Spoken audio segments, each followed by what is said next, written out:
তোমালোকৰ অনুশীলনী 6.2 মই 5 নম্বৰৰ প্ৰশ্নৰ উত্তৰটো কৰাই দিব বিচাৰিছোঁ। প্ৰশ্নত আছে যে যদি তলৰ চিত্ৰত AB সমান্তৰাল CD কোণ APQ সমান 50 ডিগ্ৰী আৰু কোণ PRD সমান 127 ডিগ্ৰী হয়, তেন্তে X আৰু Y নিৰ্ণয় কৰিব লাগে। আমাক এতিয়া প্ৰশ্নত কৈছে AB ৰেখাডাল CD ৰেখাৰ সৈতে সমান্তৰাল, PQ ৰেখাডালে A ৰেখা দুডালক ছেদ কৰিছে, গতিকে আৰু এটা PR এই ৰেখাডালো AB আৰু CD ক ছেদ কৰিছে, আৰু ইয়াত দুটা কোণ দিয়া আছে, APQ এইটো 50 ডিগ্ৰী বুলি কৈছে, PRD এইটো 127 ডিগ্ৰী বুলি কৈছে।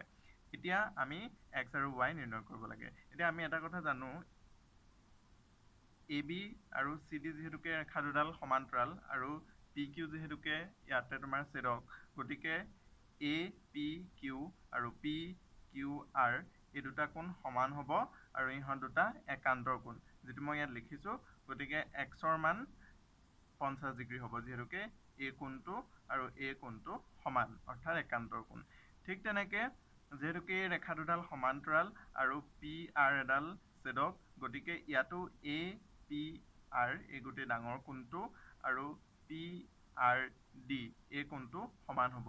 এতিয়া এটা কথা মন কৰিবা, APR এই কোণটো দুটা ভাগত ভাগ হৈ আছে, এটা হৈছে APQ আৰু এটা হৈছে QPR, অৰ্থাৎ 50 ডিগ্ৰী যোগ Y ডিগ্ৰী, যিটো মই APR মানে তাৰ ঠাইত আমি কি বুলি লিখিব পাৰোঁ, APQ যোগ QPR, আৰু এই গোটেই ডাঙৰ কোণটো এই কোণটোৰ সৈতে সমান, যিটো মই ইয়াত লিখিছোঁ। গতিকে এতিয়া তুমি APQৰ ঠাইত কি বুলি লিখিব পাৰা, যিহেতুকে এই কোণটোৰ মান 50 ডিগ্ৰী, গতিকে APQৰ ঠাইত আমি 50 ডিগ্ৰী বুলি লিখিলোঁ।